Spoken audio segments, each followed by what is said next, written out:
Hello and welcome to the Matt's Movie Reviews podcast. I am your host, Matthew Pejkovic, and this is episode number 639. Releasing November 21 in Australian cinemas is Grafted, a coming-of-age bloody horror movie that tells the story of a bright yet socially awkward exchange student who takes a craving for popularity to horrific new levels. A successful blend of body horror, ickiness, and teen drama psychological thrills. Grafted also marks the feature film directorial debut of Sasha Rainbow, who I'm glad to say joins me now on the podcast. Sasha, how are you? I'm well, thanks for having me. Not at all. One of the first notes that I wrote down when I watched your movie, it was actually more a kind of like more of a descriptive sound, and that was squelchy. Squelchy was what I wrote down, and I think I know what it's comes from. There's something about directors, and it happens in Grafted when you do a close-up shot of someone eating food, especially fleshy food, and the squelchiness that comes from it. And that's a great work by your sound effects team, by the way, in the way that comes across. Um, in order to get that squelchiness across, what are the tricks of the trade to you? Does it have to do with what people eat? Does it have to do how to eat? Does it have to do with sound effects, or is it just like a little hodgepodge of everything altogether? Oh, it is so much fun. I mean, sound is such a big part of horror films, as you'd know. And I think the funny part for me is that it's not exactly what you'd think it would be. So you can do something visually and then you want to sync that with sound and create a world around it. But you can get some actual meat and beat it to a pulp and it won't sound good. Mm. And then you go and get something really odd.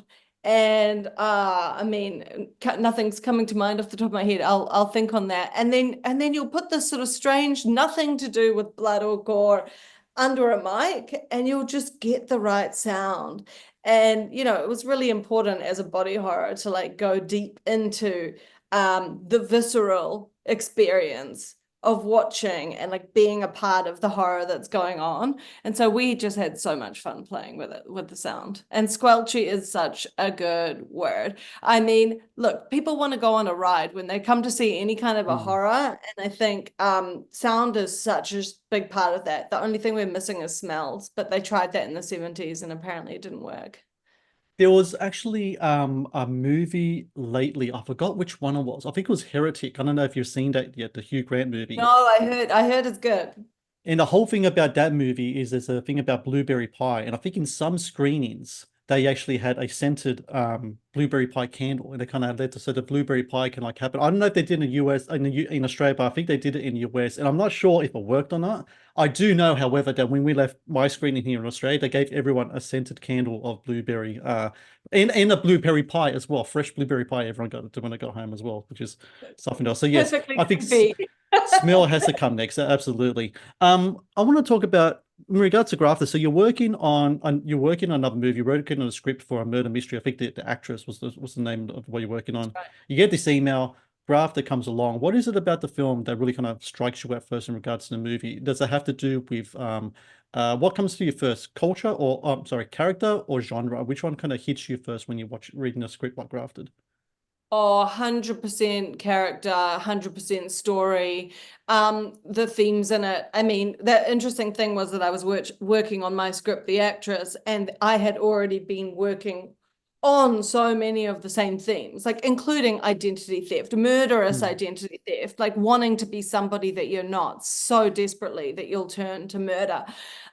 So when Grafted came in, it was almost like a kind of serendipitous surprise. Like I almost felt like it was meant to be because I had been thinking about all of these ideas for the last year and a half, I guess. And then just like how wonderfully kind of universal all the stories are. It's a coming of age, but it's like a much juicier psycho Barbie, psychotic version, and much more interesting to me, actually. Like how you can play with all of these ideas that we all know what it's like not to feel accepted in a room. We all know what it's like to feel like an outsider. And so I was really, really drawn to all of these concepts, and I just loved like how the kind of the overarching theme of like how far will you go, you Mm. know and so yeah, that just screamed at me. I loved it. I read it in one go, and I replied the next day and I said I'm in.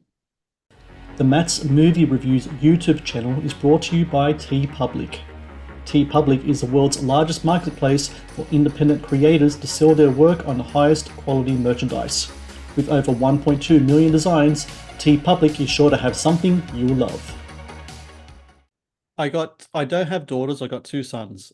In my in-laws though have two girls. Around the same ages as my sons as well, so we talk about their different experiences. And my son's heading into high school, their children, one's in high school, one's heading into high school. And we talked about kind of like almost like this psychological war that happens sometimes with teenagers, but the different ways that manifest themselves. So I found with boys that a lot of the time when it comes to any type of intimidation in cliques or whatever, it's more physical bullying. But interestingly, they process that inward, and that leads to certain mental health stuff when they get older, maybe.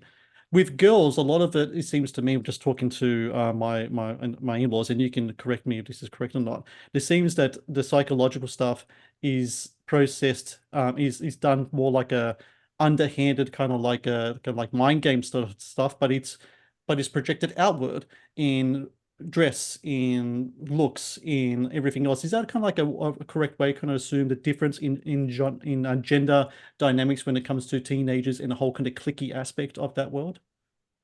I think that's really, really apt of you, actually. I mean, I think things are changing now, especially for the next generation of young men who are like being let into kind of, they're able to express themselves in different ways than maybe hasn't been available to them or sort of socially acceptable before this.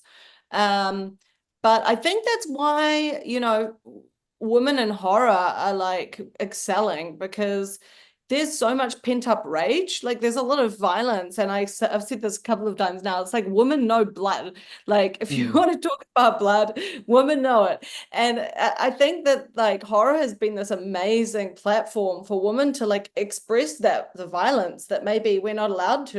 We're bitches or we're highly strung if we don't behave appropriately. So I think that's why you'll see that these stories are really resonating with people. Another theory that I kind of have in regards to I think since like maybe 2009, 2008, there's been definitely a rise in regards to female representation in body horror, especially filmmakers. We talked about, the usual names you had. Substance coming out, the Soska sisters for a long time, been doing stuff. Julia Decarnu with Raw and Titan was doing hip stuff too. And a kind of theory of mine is that I think, and again, you could correct me if I'm wrong about this, that women are more in tune with their bodies than men are. Because women, go through certain things with their bodies that men would never know, and there's more of an intimacy there. Do you think that's why, when it comes to body horror, there's more of a representation for women in that particular subgenre of horror than it is in regards to men? I think that I think you're in the right ballpark, but my opinion would be, and I can't speak for all women, of course, but my opinion would be actually that there's a lot of disassociation with our bodies. So we're told from a very young age what we should look like. And again, these are themes in Grafted, how we should present ourselves, what beauty is, what standard we're meant to live up to. And I mean, I can say personally that, it now as an adult, I'm so enraged that basically I never got a chance to just really like myself, because, I mean, it's $1 billion industry, the beauty industry. Like they literally make money making sure we don't feel good. So I think that we're very aware of our bodies.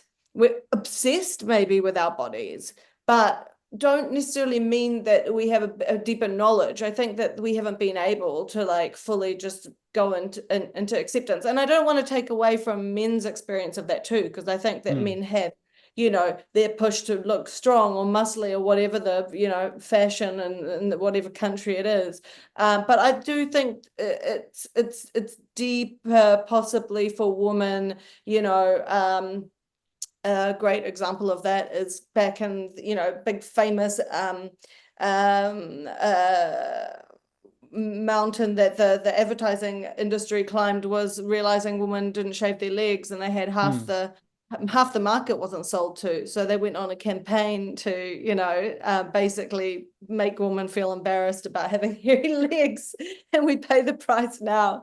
Yeah, so I think that you're right. I think that we're very in touch with our bodies, but maybe not in the right way yet. And I think body horror is a way to express this, have this conversation about how we feel, about how we move through the world and how we're seen and how we see ourselves because of that. The Matt's Movie Reviews podcast is brought to you by Amazon Prime Video.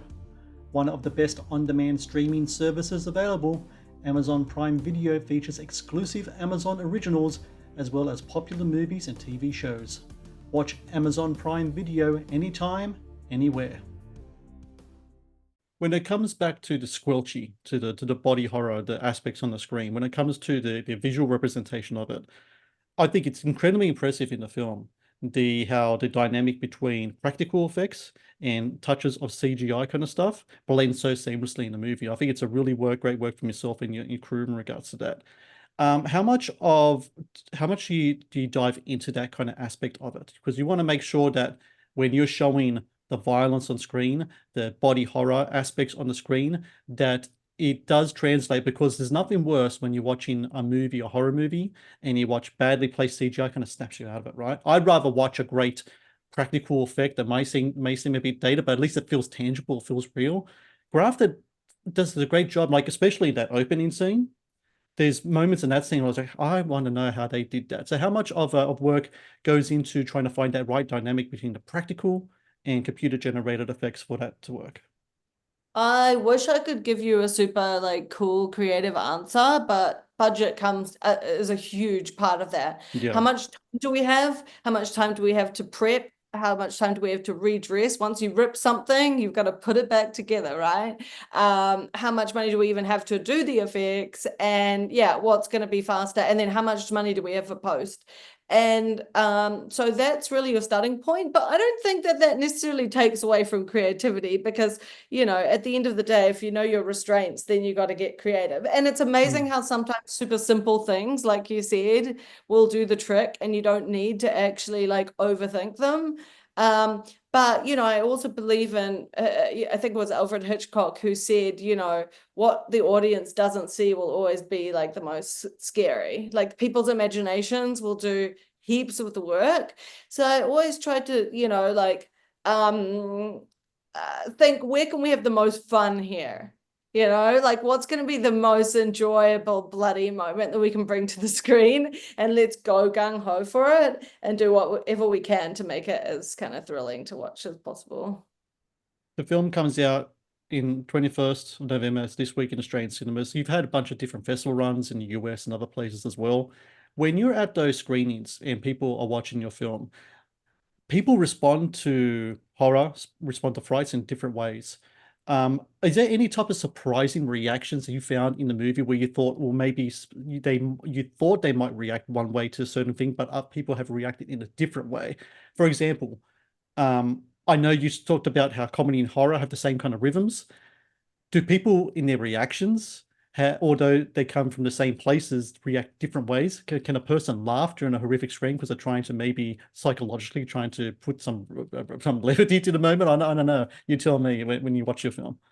Yeah, I mean, I can definitely speak personally that I laugh in uncomfortable situations in real life. It was so awesome. I think that there was a really good mashup of the squelchy cringes and gasps to actual laughter.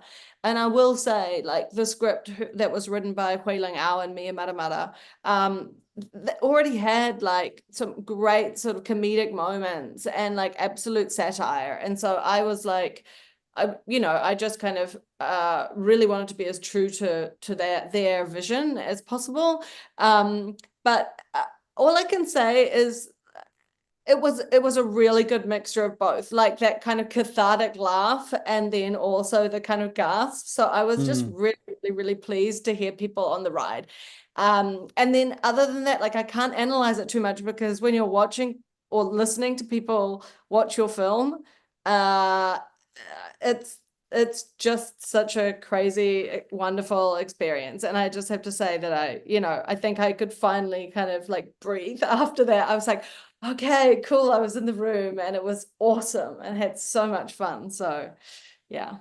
So for everyone out there listening, November 21, Australian cinemas, Grafted. Everyone go to the cinema, watch this in cinemas, because number one, horror more than any other genre, I think is a communal experience. People need to watch together because of what we were just talking about, different reactions and such.